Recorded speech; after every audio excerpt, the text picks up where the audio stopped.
saya menyinggung salah satu pasal di Undang-Undang Ketenagakerjaan ya, kaitan dengan upah minimum regional kota kabupaten itu dihilangkan. Dihilangkan. Upah minimum kota kabupaten yang regional, UMR. Yang berlaku hanya upah minimum provinsi, UMP. Jadi UMR nggak berlaku, yang berlaku UMP. Nah, ini menarik nih. Itu. Kan gini Kang, misalnya ya kita bicara apa UMR atau UMK itu kan antara satu kota dengan kabupaten lain, kota kabupaten seluruh Indonesia kan beda. Betul. Jangan seluruh Indonesia lah, misalnya satu provinsi Jawa Barat, kota Bekasi, kota Depok, kabupaten Bekasi, Karawang, beda-beda. Betul. Nah berarti kalau UMP yang ditetapkan, UMK nggak berlaku ini ya? Betul, sepertinya seperti itu. Sebagaimana yang termaktub di, kalau tidak salah pasal berapa itu, tetapi sudah ramai itu diketahui oleh para buruh. Karena UMR ini kan biasanya lebih besar daripada UMP, dan itu disesuaikan dengan yang pertama tingkat inflasi, yang kedua tingkat kelayakan hidup para pekerja yang ada di kota kabupaten masing-masing. Di kota kabupaten masing-masing. Iya. Seperti kota kabupaten Bekasi hari ini kan lumayan, saya katakan lumayan, memang tertinggi di antara beberapa kota kabupaten di Jawa Barat. Ya. Kita sudah sampai ke angka 4 juta. UMR. Kenapa lebih besar dibanding misalkan Cianjur, Bogor? Karena itu tadi tingkat layak hidup kita lebih besar. Ya, biaya hidup di kota kabupaten Bekasi ini lebih besar. Dan biasanya itu kan penentuan upah minimum regional itu udah pasti tripartit ya, melibatkan pihak pengusaha, pemerintah, dan serikat pekerja. Dan sejauh ini khusus untuk kota kabupaten Bekasi kan sebetulnya aman-aman saja, tidak ada masalah kaitan dengan itu. Karena memang para investor, para pengusaha pun memahami betul bahwa kota kabupaten Bekasi ini biaya hidupnya lumayan. Living cost-nya tinggi. Bisa tahu itu dari mana? Ya, survei tentunya. Survei. Ya kita ke warteg lah di Bekasi.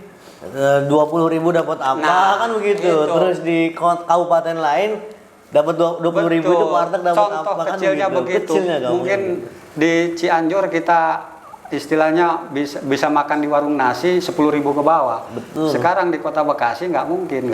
Ada apa, sepiring nasi itu udah pasti lebih daripada harga itu. Sebenarnya kan jadi itu landasan apa namanya UMR atau UMK itu ditetapkan kan. Besar kecilnya itu berdasarkan biaya hidup masyarakat di kota kabupaten tersebut. Kemudian yang kedua juga ada yang kita kritisi juga kaitan dengan kemudahan tenaga kerja asing untuk dapat bekerja di kita. Ini gitu. Ngomongin TKA ya, tenaga kerja asing ini nggak ada habis-habisnya menjadi sorotan. Apalagi kalau TKA ini dari satu negara tertentu ya, satu negara tertentu itu, misalnya dari negara Cina Kang, ini sangat mudah untuk menjadikan senjata bagi sebagian orang menyerang pemerintah. Gitu. Nah ini sebenarnya di Omnibus Law Cipta Kerja ini status TKA itu bagaimana itu Kang? Boleh bebas banyak begitu ada batasan?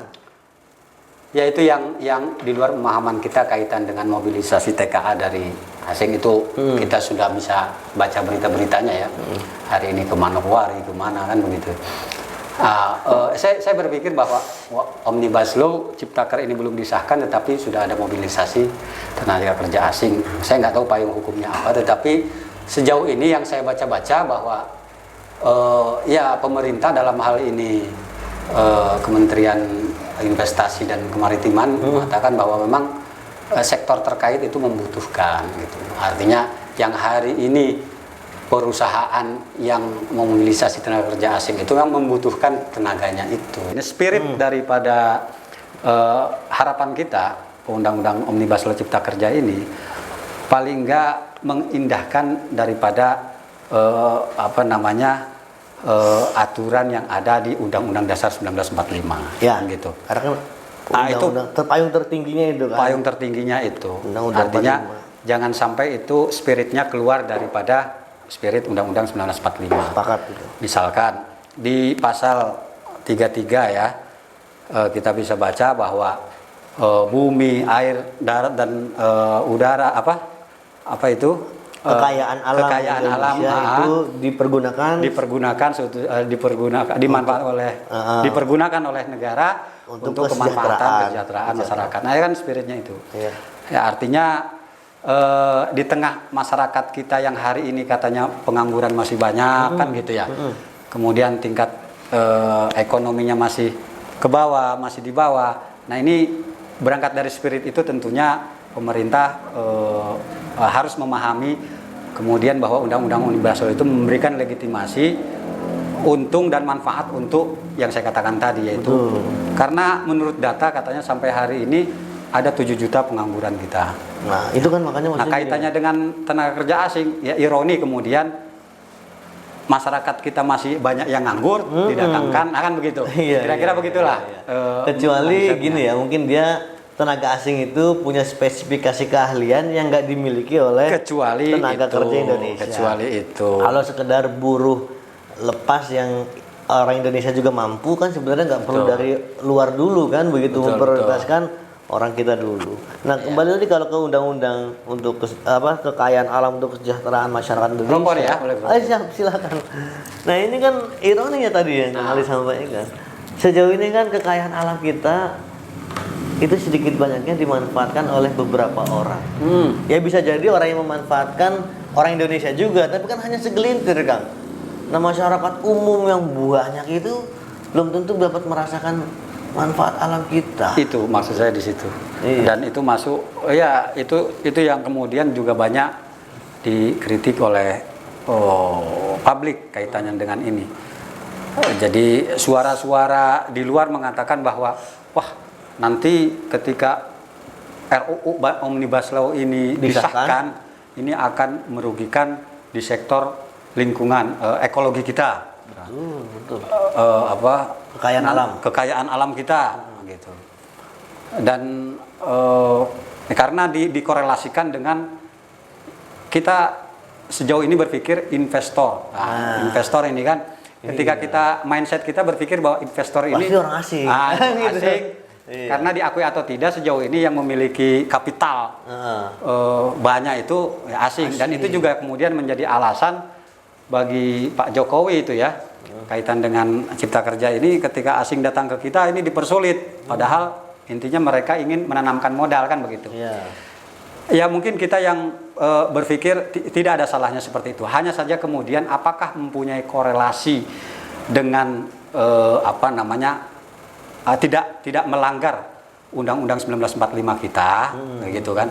Bagaimana kemudian apapun berapapun investasi yang ditanamkan situ selagi tidak menggerus katakanlah spirit Undang-Undang 45 kaitan dengan hajat hidup orang banyak, kemudian kearifan lokal kita, tidak masalah gitu. Karena kan sejauh ini kita memahami tidak sedikit para investor yang kurang bersahabat dengan citra bangsa kita gitu.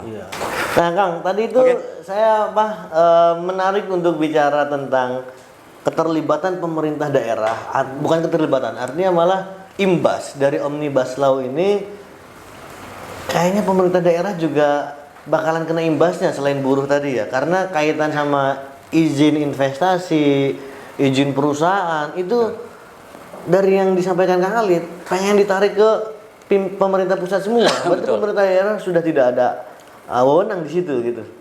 Betul. Gimana itu Kang? Ya memang RUU Omnibus Law ini juga cipta kerja ini juga tidak lepas dari sorotan pemerintah di tingkat daerah ya, baik di kota kabupaten maupun provinsi.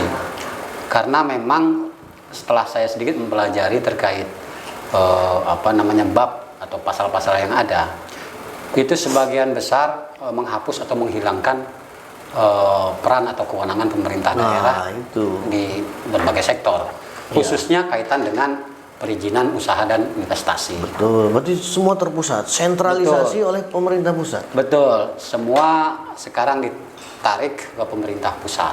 Nah, pemerintah daerah sendiri kan berarti keberatan untuk hal ini biasanya kan?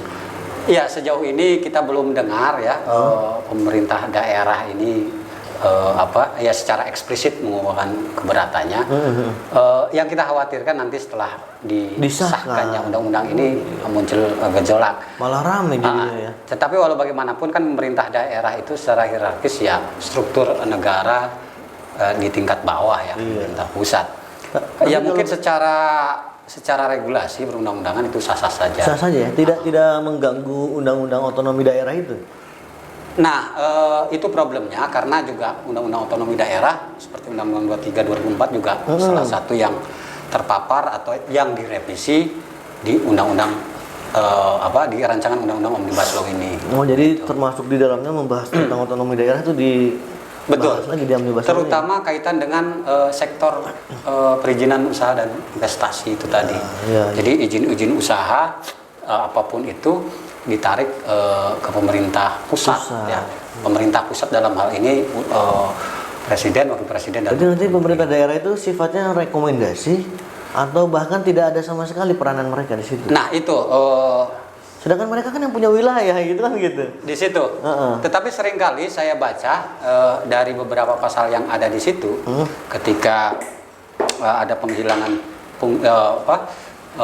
tugas kewenangan dan tanggung jawab pemerintah daerah itu di RUU Omnibus Law itu senantiasa nanti di akhir pasal itu dijelaskan kemudian melalui peraturan pemerintah. Artinya bagaimana nanti skemanya kaitan dengan Teknis. perizinan usaha dan lain sebagainya yang kaitan dengan kewenangan pemerintah daerah itu seperti apa, itu barangkali nanti akan diatur di PP, peraturan pemerintah. Lah berarti gini Kang, logikanya ya kalau misalnya undang-undang RUU Omnibus Law Cipta Kerja ini meringkas 74 undang-undang dibahas jadi satu. Ya. Tapi setiap butiran misalnya ada peraturan pemerintahnya, berarti ini nanti banyak produk hukum lagi yang dikeluarkan oleh pemerintah pusat dong. PP itu betul, makanya itu yang kemudian dikritik oleh banyak ahli hukum kita. Iya. Satu sisi Omnibus Law ini adalah menyederhanakan undang-undang aturan atau regulasi.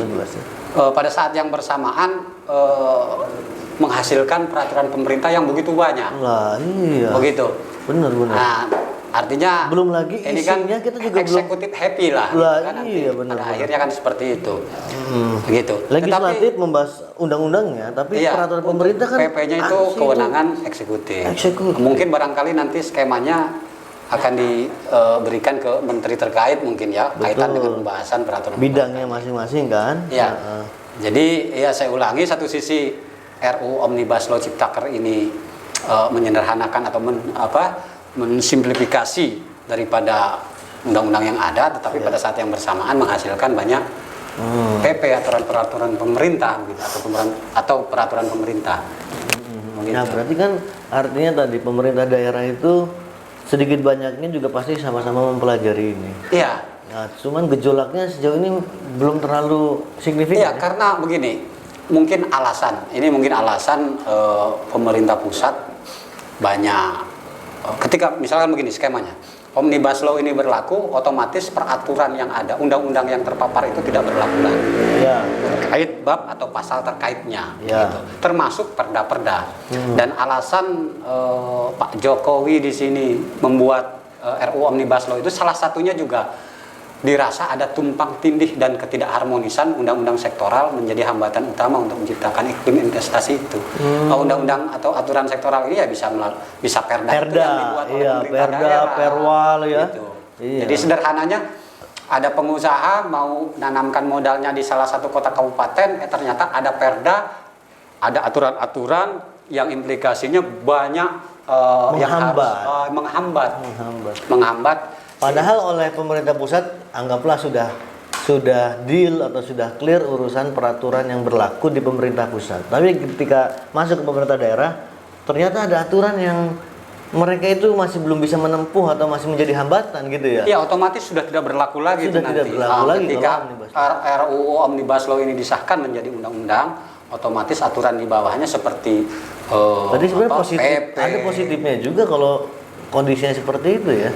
Ada positifnya ketika reasoning sebelumnya yang disampaikan oleh Pak Jokowi itu betul adanya. Artinya memang sejauh ini ya seperti itu kita saksikan di beberapa daerah bagaimana ada kesulitan tersendiri ketika masyarakat ingin menanamkan atau ingin berusaha begitu. Investasi. Banyak aturan-aturan, peraturan-peraturan daerah. Iya. Itu yang dirasa menghambat dan memperlama proses perizinan yang implikasinya kepada lambatnya pertumbuhan sektor ekonomi kita. Benar. Kemudian yang kedua, Pak Jokowi menganggap bahwa sebelumnya banyak aturan atau regulasi sektoral di tingkat Pemda ini memicu atau terbukanya peluang korupsi. Nah, apalagi menurut KPK ya, sebelumnya kaitan dengan korupsi perizinan ini masih menjadi lahan empuk korupsi pejabat daerah. Artinya faktor itu juga yang kemudian barangkali kejengkelan Jokowi sudah ditarik ke pusat. Semua. Kendati pada saat yang bersamaan barangkali di hal-hal lain ya penting juga kaitan dengan pembagian tugas atau kewenangan pemerintah daerah.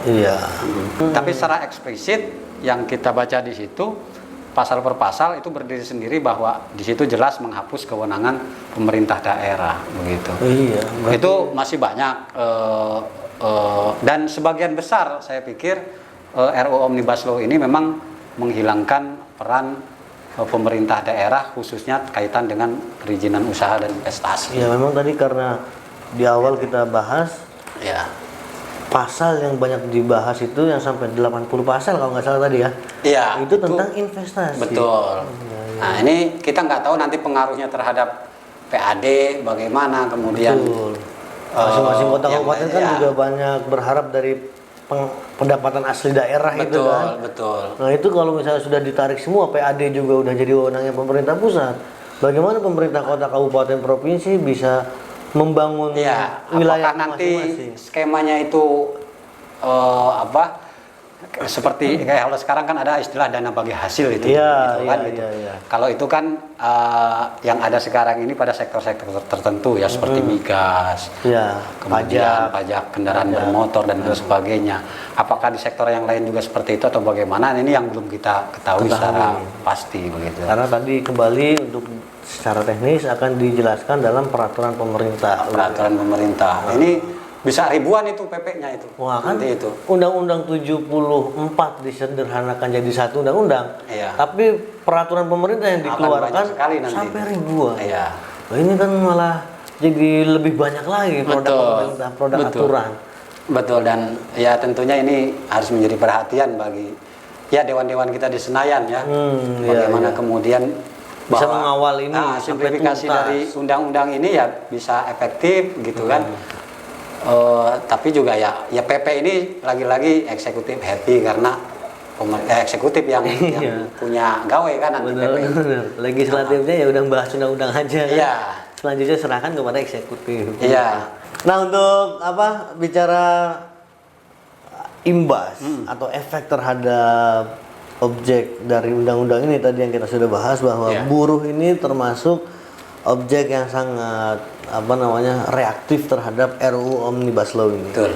Nah sebenarnya kalau mereka reaktif seperti ini Kang, apakah banyak hal yang berdampak kepada mereka, sedangkan yang baru kita bahas tadi terkait dengan UMR atau UMK yang dihapuskan menjadi UMP, upah minimum provinsi. Apakah cuman itu doang jadi mereka pada reaktif? Apa ada hal-hal lain yang berdampak kepada mereka itu Kang? Banyak sekali. Banyak ya? Kendati cuma 5 pasal tapi ya seperti dikatakan tadi tidak heran teman-teman pekerja atau buruh ini sangat menentang ya dari pengesahan RUU ini karena itu tadi bukan hanya 1-2 isu saja yang di situ kemudian berimplikasi merugikan para pekerja mereka. Misalkan tadi yang pertama dihilangkannya UMR ya upah minimum regional kota kabupaten yang ditarik ke provinsi, kemudian ada juga indikasi penghilangan yang namanya pesangon. Pesangon ada indikasi akan dihilangkan? Waduh. Kemudian selanjutnya PHK atau pemutusan hubungan kerja itu akan sangat mudah dilakukan oleh perusahaan atau akan relatif bisa satu pihak. Begitu. Jadi itu nanti dijelaskan di pasal 89 ya. Kemudian ada juga indikasi karyawan kontrak yang bisa seumur hidup. Karyawan kontrak seumur hidup? Jadi dia nggak diangkat jadi karyawan tetap gitu? Betul. Ada indikasi itu. Luar biasa, berarti mereka menolak ini ya? Selain itu tadi PHK akan sangat mudah dilakukan, kemudian karyawan kontrak bisa seumur hidup. Termasuk outsourcing itu tadi ya, bisa seumur hidup juga. Kemudian jam kerja, nah itu juga di situ kalau tidak salah Undang-Undang 13 tahun 2003 tenaga kerjaan itu tidak dipermasalahkan buruh, tetapi di RUU Omnibus Law ini dirubah sehingga kaitan dengan jam kerja ini indikasinya nanti dirasa akan sangat eksploitatif karena kan lebih banyak jam kerjanya, apa jam kerjanya diturunkan dengan upah juga diturunkan itu? Oh tidak. Jadi upah tetap ya hitungnya nanti ya seperti saya sampaikan tadi melalui UMP, melalui upah minimum provinsi ya. Kendati di situ juga di beberapa pasal selanjutnya juga kaitan dengan upah itu masih juga diatur. Saya lupa lagi di pasal berapa atau poin apa, yaitu melalui kesepakatan atau sesuai dengan ketentuan perundang-undangan. Artinya kalau di situ ada kata ataunya, ada pilihan. Ada pilihan, iya. Mau milih jalur yang mana ini kan begitu. Tadi. Nah itu dirasa membahayakan. Pantas lah kalau buruh itu reaktif seperti itu ya. Nah, kemudian itu tadi yang sudah saya sampaikan, nanti tenaga kerja asing atau TKA itu baik buruh kasar, unskilled worker berpotensi bebas masuk ke Indonesia. Buruh kasar itu diatur di pasal 43 dan 44 ya. Terkait alasan, jabatan, jangka waktu penggunaan TKA itu nggak diatur lagi. Sementara di Undang-Undang 13 tahun 2003 diatur kaitan dengan alasan perusahaan mendatangkan TKA, kemudian jabatannya untuk apa, jangka waktunya sampai kapan, kemudian kaitan waktu penggunaan tenaga kerja asing itu sampai kapan, itu diatur. Nah, sementara di RUU Omnibus Law ini dihapus atau dihilangkan. Terus yang satu lagi yang sangat krusial dan itu kemudian menjadi alasan buruh atau pekerja menolak dari RUU ini, yaitu hilangnya jaminan sosial. Nah, sanksi pidananya pun hilang. Karena dikatakan di situ dalam Undang-Undang 13 tahun 2003, pengusaha yang tidak memberikan kepada pekerja atau buruh yang memasuki usia pensiun dipidana dengan pidana penjara paling sedikit 1 tahun dan paling lama 5 tahun dan atau dengan denda paling sedikit 100 juta dan paling banyak 500 juta. Itu dalam RUU Cipta Kerja ini itu dihapus atau dihilangkan. Dan nggak ada penggantinya sama sekali. Nah itu, mungkin itu tadi kembali ke PP. Nah, tapi lagi-lagi cek kosong. Itu yang. Tapi jelas ini kan pasal sangat krusial dan tentunya ini harus tetap ada yang sanksi pidana terhadap pemilik perusahaan. Nah, tadi kembali kan kalau udah PP berarti kan udah domainnya eksekutif ya. Di mana perwakilan kita legislatif itu bisa mengawal PP ini kan? Apakah ketika nanti sudah dikeluarkan PP-nya kemudian? Ya, paling nanti secara tentunya DPR memiliki hak fungsi pengawasan. Fungsi pengawasan salah satunya. Tentunya nanti ketika PP itu sudah dibuat, kemudian sudah berjalan, tentunya tidak lepas dari pengawasan daripada legislatif atau DPR. Kalau dianggap bisa merugikan masyarakat banyak, mereka bisa meminta itu untuk dirubah kan. Betul, gitu ya. Oke. Begitu. Tetapi ya kembali karena RUU ini sedang atau tengah dibahas saat ini, ya kita mintakan kepada DPR untuk secara serius ya. Iya, mengawal. Serius, mereka berangkat dari aspirasi atau keinginan dari masyarakat banyak, apa yang kemudian menjadi problem daripada RUU ini gitu. Iya, betul. Artinya tentunya harus ada win-win solution, problem solving lah gitu ya. Problem solving. Begitu buat dari masyarakat banyak. DPR tentunya untuk masyarakat banyak.